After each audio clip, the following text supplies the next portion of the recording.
You know, it wasn't long ago that if you wanted to keep your rig warm, you had two choices: propane or propane, I suppose. Well, lately, you know, the modern world has blessed us with the diesel heater. And we've been further blessed by having cheaper alternatives to the widely available German units that were the first ones on the market.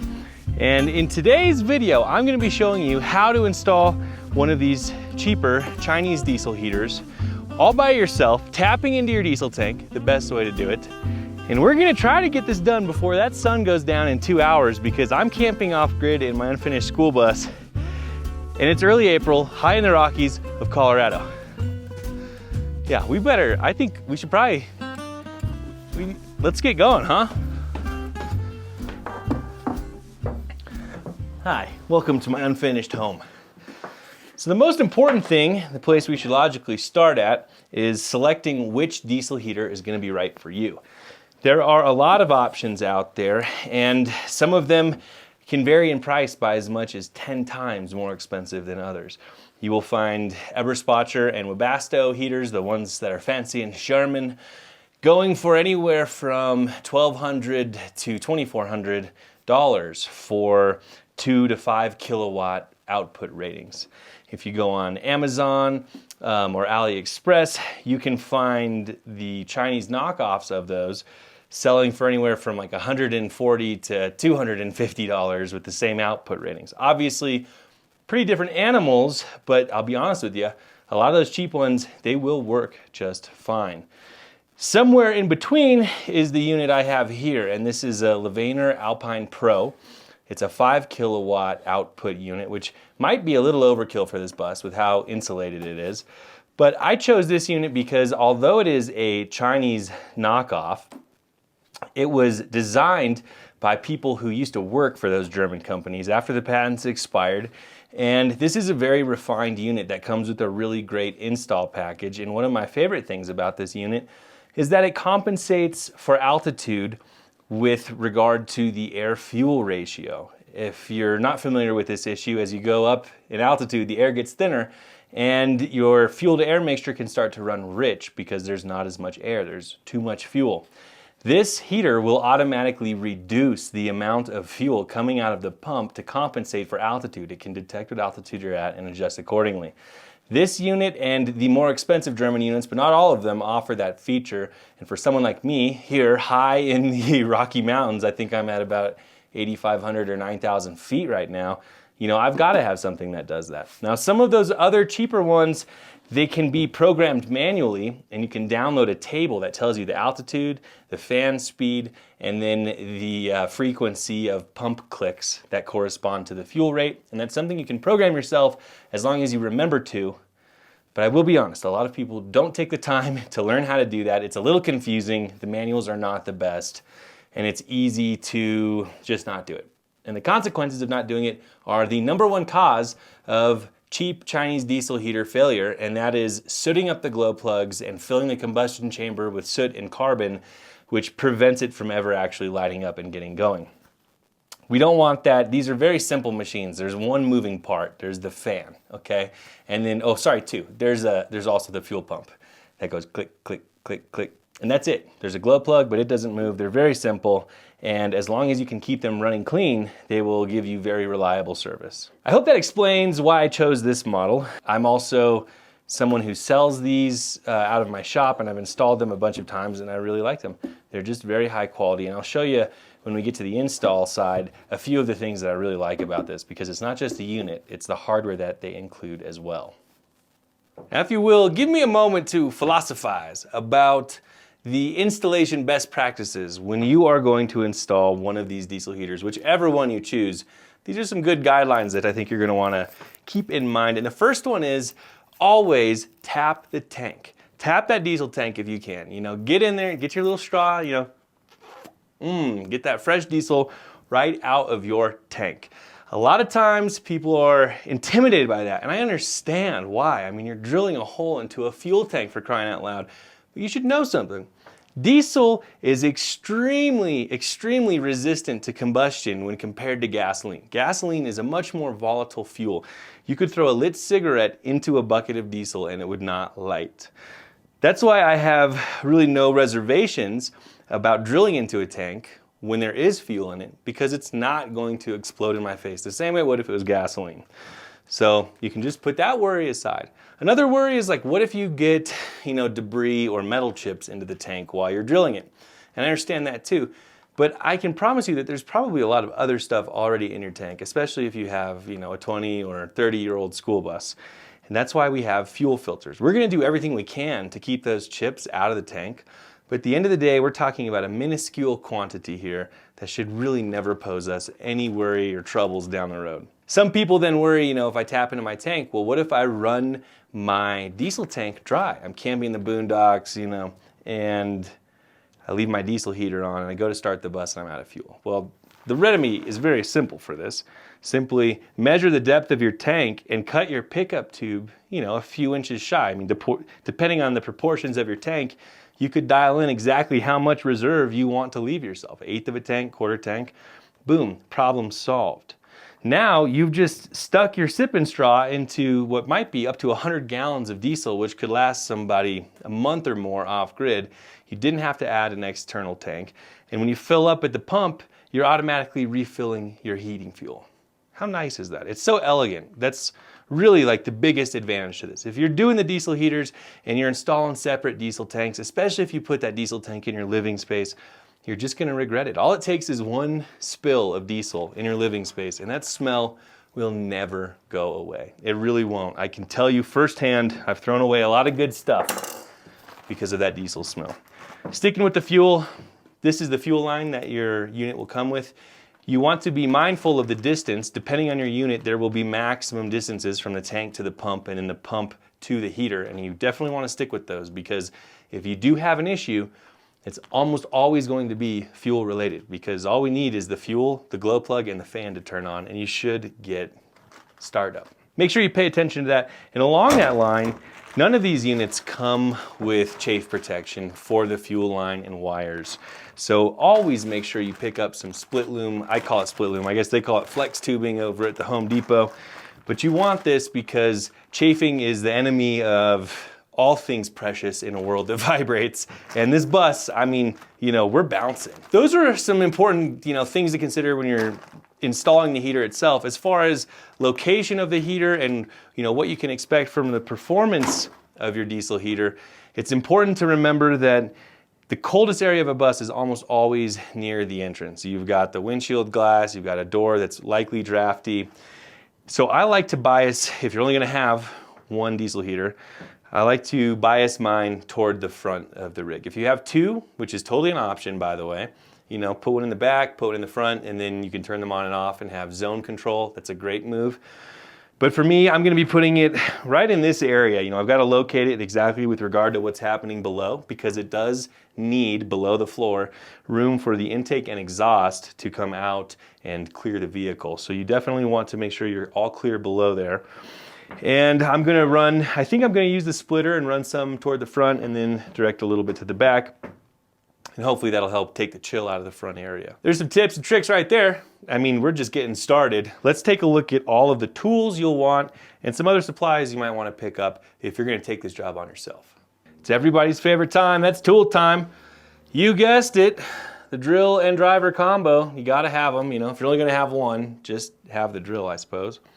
Now we'll be using that to operate this massive hole saw. This hole saw is what we're gonna put all the way through our floor, and it is topped with this, it's called a turret plate, and that'll sit over the hole, and then the diesel heater mounts to that, boom, boom. Does that make sense? I hope it makes sense. This is what we use to make that hole. Now, it can be tricky to figure out, when you're gonna drill this hole, where is exactly it gonna come out in the, on the underside. It might be hard, to index, like what's going on in your, maybe it's there, and so now we're coming out here, it's kind of hard, you don't want to hit something. For indexing the hole and figuring out exactly where this hole saw is going to poke through on the other side, of course you can measure, and that's great, but I like to measure, get my best guess, and then take one of these extra long drill bits and drill a pilot hole, and that will give me the exact location where I'm coming through, and I can tweak it and get it just right.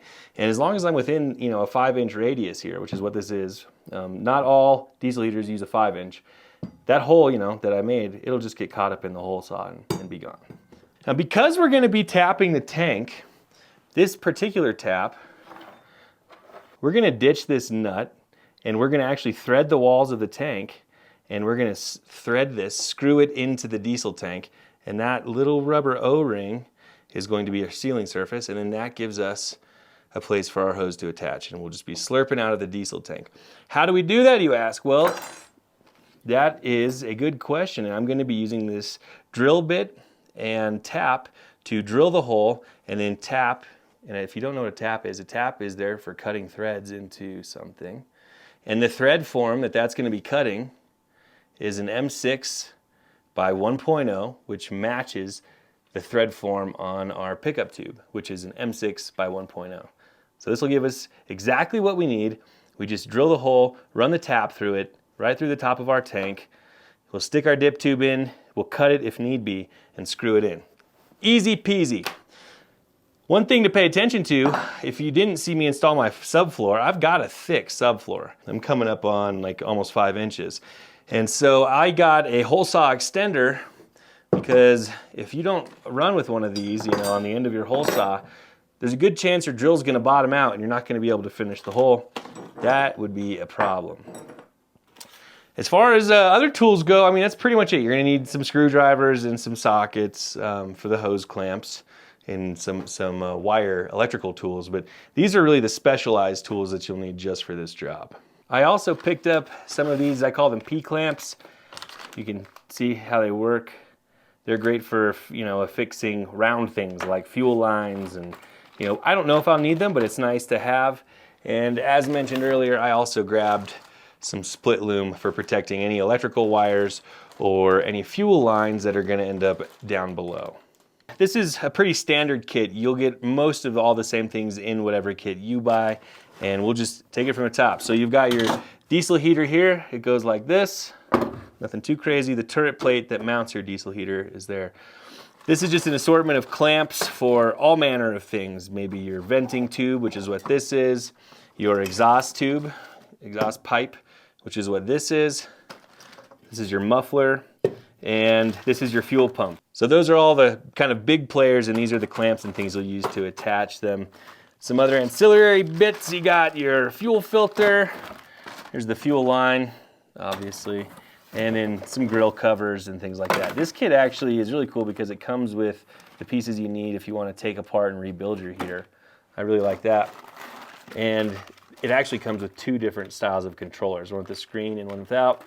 One thing this kit comes with that a lot of others don't is this fiberglass and silicone insulation tube for the exhaust, and I really like that. This exhaust can get pretty hot, and it just gives you a little extra peace of mind. No one wants a fire. Let's go ahead and get going. I've now, making this video, I've burned up my first half hour, and we haven't even made a move yet.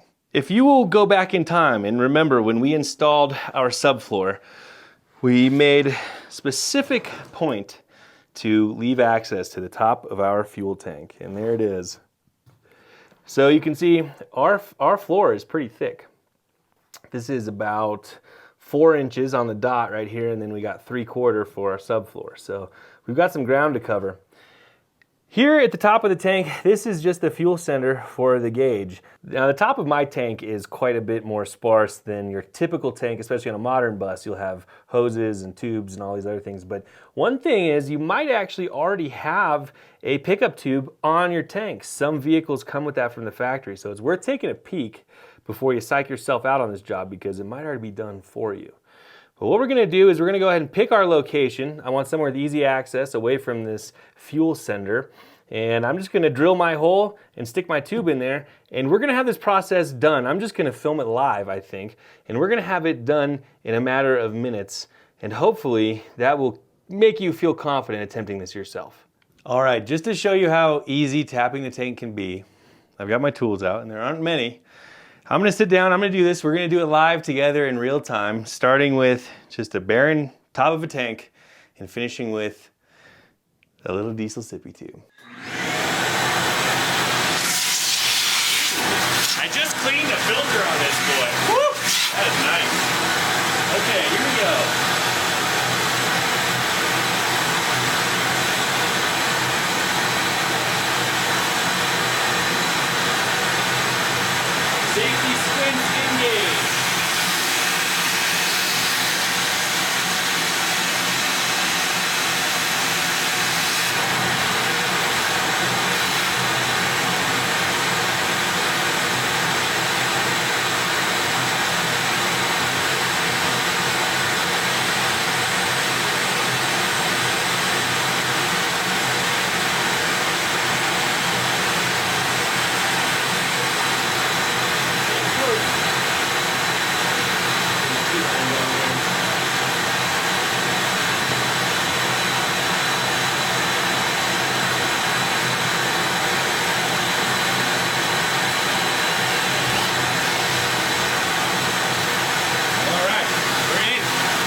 our tiny little hole.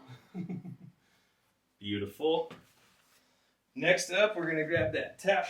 Where did I put that? There it is. And we're gonna try to awkwardly do this, you know, with the crescent wrench. Ugh, the machinists in the world are just like, this guy, what's his deal? It's okay. Everything's okay. And one option is to chuck the tap up in a drill. You know, maybe I'll do that. This is, you know what? If you got a drill, I'll show you how to tap with a drill and do it in a way that's hopefully not going to break your tap. Let's do that. We'll try to do a learning moment, you know. If you have a, you know, relatively new electric drill, this collar here has what's called a clutch. And the clutch will limit the torque that comes out of your drill exactly for the purpose of avoiding over-tightening things or maybe breaking a fastener. In our case, breaking a tap, because a broken tap, that's a good way to ruin your day. So, you hear that? See how it stops there? I've got it set to its lowest setting. And I feel like that's a safe bet. And so we're gonna use that. I'm stopping with my hand, and I could turn that up and make it, you know, to the point where I can't stop it. Ouch. So this is not my favorite way to do it, but if you're gonna do it, this is a pretty safe way. And I like this because I can keep it just straight up and down. That crescent wrench was getting confusing. Don't do the crescent wrench. This is the real method here. And we're just gonna go nice and slow. Nothing to prove here. We'll back it up a little bit. We'll go again.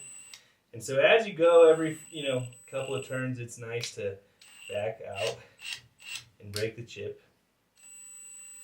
And we're not trying to set any records here. We're going nice and slow. Feel like we're getting close though. Easy. I really don't like tapping with a drill.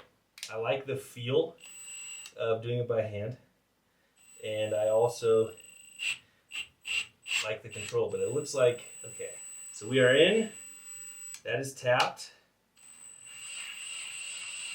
and I don't like using the vacuum on this part. I know I maybe should if I want to make sure I'm not getting any chips in there, but I like to hear what's going on. Okay, so we are now tapped. I cut those threads in there, it's threaded, you know, boom. The next thing, this is the part where you might end up smelling like diesel, is we're going to take our dip tube and take that nut off. And let's see how deep this tank is, shall we? I think we shall. I'm going to get my tape measure because I want that. Definitely going to want a tape measure. Oh man, it'd be funny if I didn't pack a tape measure on this trip. And also not totally out of the question. Yep, there it is. Okay. Very good. And we're going to need our angle grinder and our safety glasses. Okay.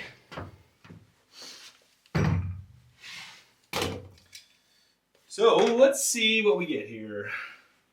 We're just going to go in through the hole that we made. Okay, so it looks like that's the bottom. And we're going to measure how far from the bottom of the top of our pickup tube we need to remove. So there I got, it's like exactly 5 inches. And that would put us right at the bottom if we cut 5 inches off of this. Now, I want to give myself some breathing room, and I'm going to probably cut mine about 2 inches shy from the bottom, is what sounds good to me. I think that'll correlate to about 1/8 of a tank or something like that. So we're going to cut off the first 5 that we need and then an extra 2 on top of that. So we're going to be losing 7 inches off the bottom of this dip tube. And now it's covered in diesel, right? So I really hate that smell. We're going to grab a rag.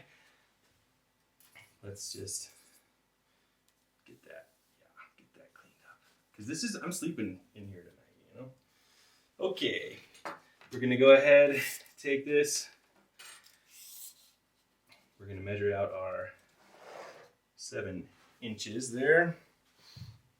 And we don't have to be perfect and exact with this. And I should have mentioned this, you will need, I'm using an angle grinder, but I mean, you could cut this with a hacksaw. You could probably cut this with wire snippers as long as you have a way to square up the opening when you're done. So, you know, you're going to be fine with that. And you I have a marker? Sure do. Fattest marker. Okay, so first 5, we're gonna be taking 7 off. I feel pretty good about that. Here we go.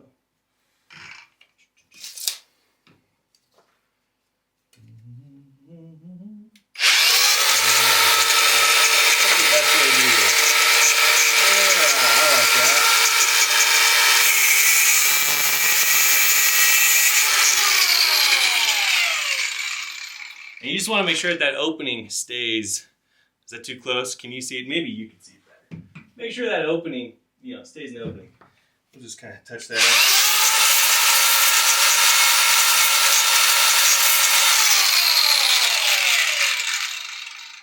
It looks pretty good to me.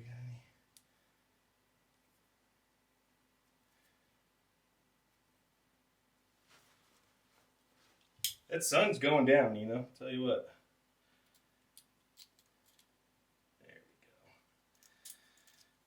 And probably a good idea to just do one of these, Make sure that's all cleared out. All right, so we make sure we got our O-ring on there. We're ready to just go ahead now and stick this in our tank. I'm going to clean the top of that just a little bit where that O-ring is going to sit because it's going to have a job to do. Let's make its life a little easier. Okay, that's better. Boom. We'll stick that in there and recall those threads that we put on. There we go. So now we're just literally threading this into the tank. Literally, literally what we're doing. And look at that. And we're just, I'm not even gonna even put a tool on that, I think. Yeah, I am. I'm gonna put a tool on it. It's an O-ring though. O-rings don't typically need to be that tight. I just want this to be pointed in the direction I want it to go. Okay. That sun's getting low. So we got that diesel tank tapped. There it is. Easy enough. We've got great access. Such a clean setup in here. Now we're gonna come over here and we're gonna locate and drill our hole for where the heater itself is gonna be, and we can finish making all these connections, We're out here on this side. This is the sunny side at least. And I gotta figure out where that diesel heater is gonna come out. Somewhere under here. We've got my air horn and all the fun stuff, and then we've got a propane tank and an air tank. But there's some space here. You can see that between the air tank, So I think that's where I want to try to come out, and I want to miss these floor ribs here. So I'm going to measure using probably this window as my reference and kind of get my left to right as close to dialed in as I can, and then take a guess with a pilot bit through on the inside. And if that looks good, then we'll finish with the big hole saw. There is a hat channel here. So this guy, if I want to be situated and avoid a floor joist and be in a good place here, I want to go just behind where this hat channel is. So I think I might be shooting for like the seam here on my floor. That'd be kind of interesting. Would you look at that? So it looks like we would be pretty well off to scoot that a little forward. I'm going to take a measurement for that, but everything else looks good. We're going to clear my horns, my brass airport valve. Heck yeah. You know what? While we're down here, let's go ahead and drain the tank, huh? Nice. All right, well, ain't that funny? I ended up almost right on the line. So we had to come forward 2.5 inches to be where we wanted. I'm just going to drill one more pilot just to double check. Ask me why I learned that lesson. And then we'll be coming at it with the big dog. Second pilot hole. That was nice. So now we get to get serious. We're gonna use the extender here. Ooh, I need to find my little Allen key set too for tightening this down. Okay, it seems like no matter how tight I put that, it's gonna work itself loose. This is my least favorite activity. Well, second least favorite activity. First least favorite is gonna be doing this overhead with the hot chips flying in your face. But thanks to our planning, we should be able to take nothing but a top-down approach here. So I'm gonna experiment with using the clutch and see if it helps protect my wrists. But you wanna make sure when you're doing this, this can put so much leverage against you. Really brace this guy. Keep your face away from this battery. It can knock you out. It happened to my friend Ty in our shop. Yeah, the clutch is just probably not gonna work. Just gotta hang on tight.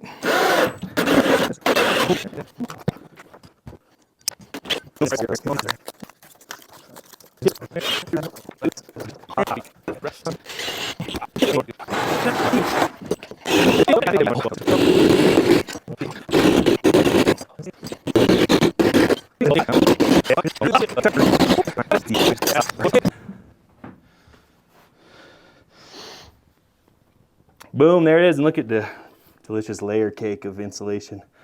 Get this cleaned up, and then off to whatever's next. Alrighty, we got our hole cut there, and now it's time to make my little sleeve. As you can see, it's too big. So I'm first going to cut it to the right height, and then I'm gonna go ahead and slice it down the middle so that it can kind of squeeze in there and it'll expand and fill that slot. It's gonna work really nice. Back from cutting, just cut this much off the height, and then I put a slit in it. Get out of here. Hopefully I can just squeeze this up. I might need to cut a little more off just so it'll fit nicer.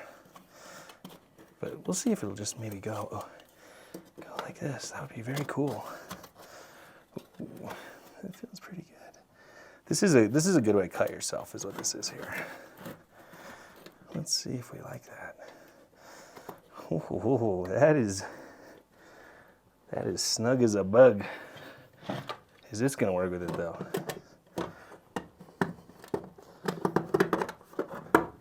Yeah.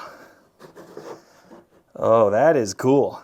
I like this move quite a bit. So there it is, it just pops in there, and then, you know, that'll slide in, and then it protects all of our insulation. We're cruising, but so is the sun, and it's going down. You can see the shadow out there. So the next step, we are ready to begin mounting our equipment, the hardware. And what I like to do is go ahead and install the turret plate on the bottom of the heater, and we're gonna go ahead and hook all of our lines up to the bottom of the heater now. Get that all sorted. We're gonna connect our electrical harness to the heater as well. And then we're gonna feed all that through our hole, just like that, and screw the heater down, and then finish up all of our connections that we need to make underneath, which will include running the fuel line. And we will also, you know, normally you would mount the thermostat somewhere, but we're just gonna like maybe tape it to the wall. All right, here's your diesel heater, obviously, and your turret plate. They go on just like that. I'm gonna gotta take that little guy out. There we go. And this will get bolted on. This is our fuel tube here. This is our air intake. This is our exhaust. We're gonna get all of those first connections on the unit itself made.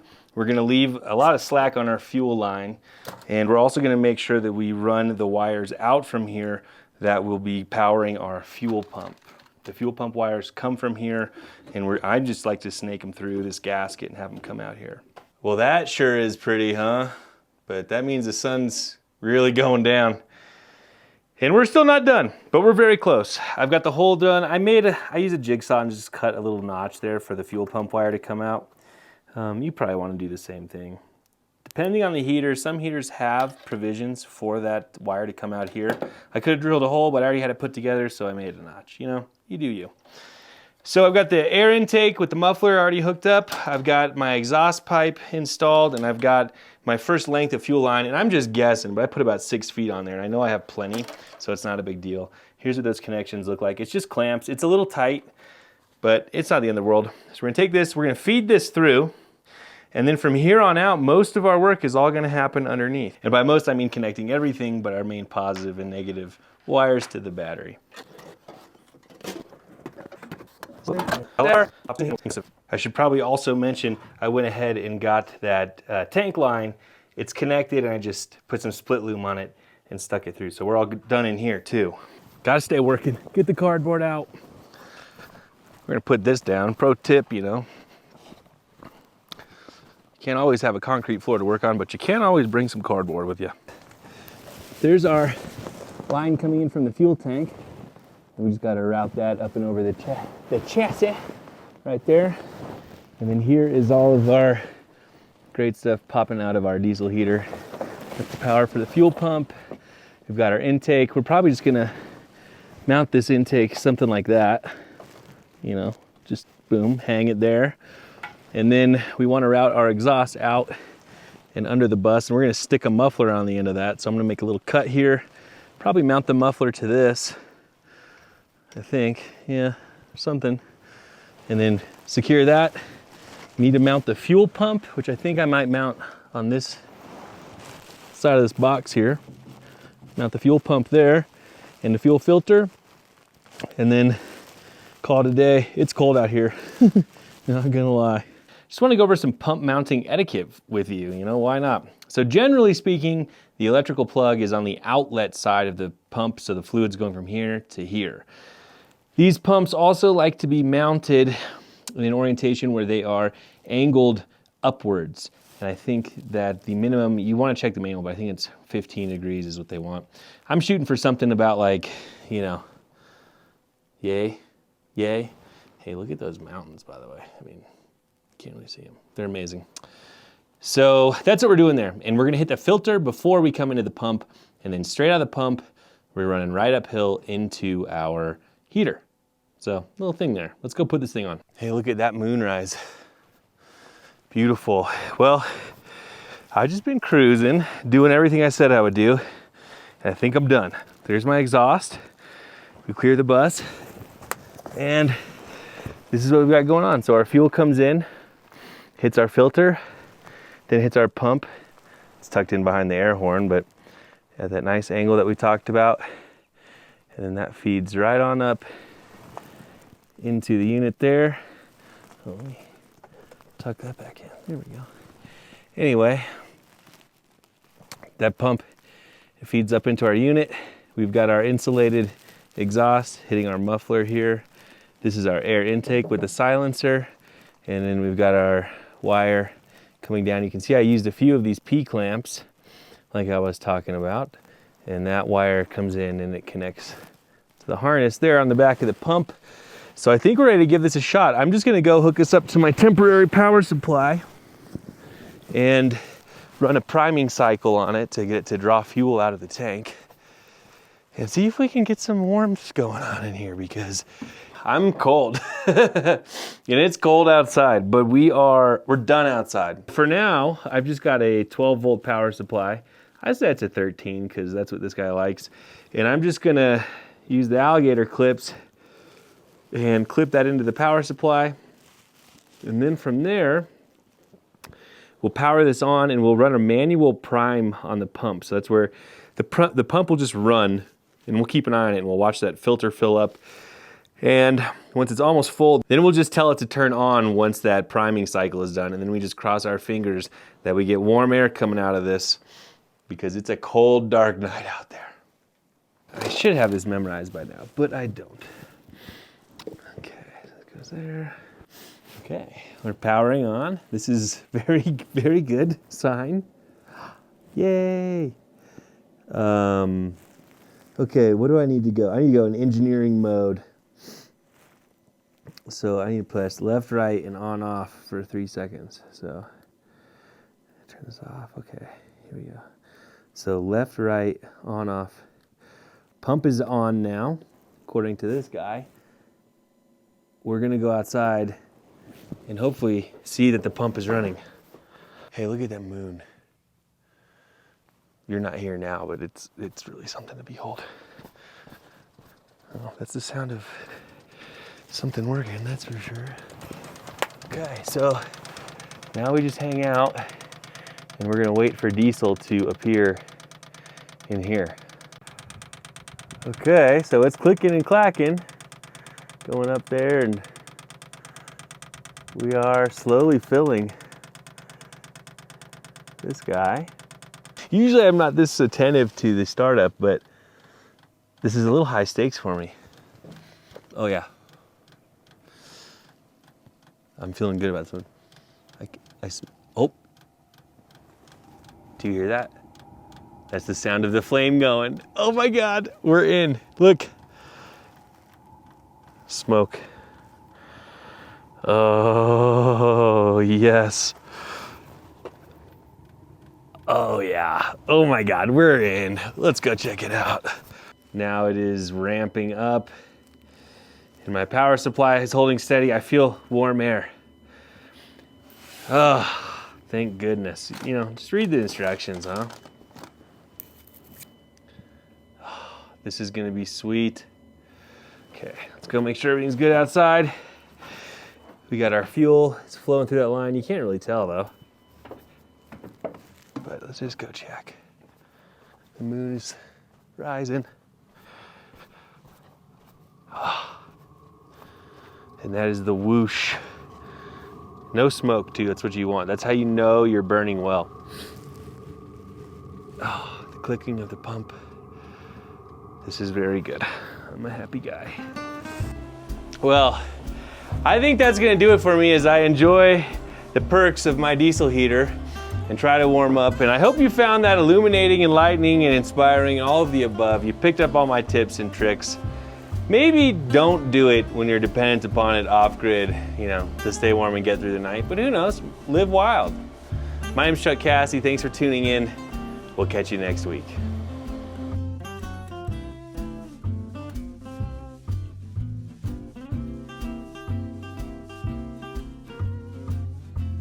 A lot. We lost a few more degrees down here, but we picked up almost 25 degrees or something like that in the last hour.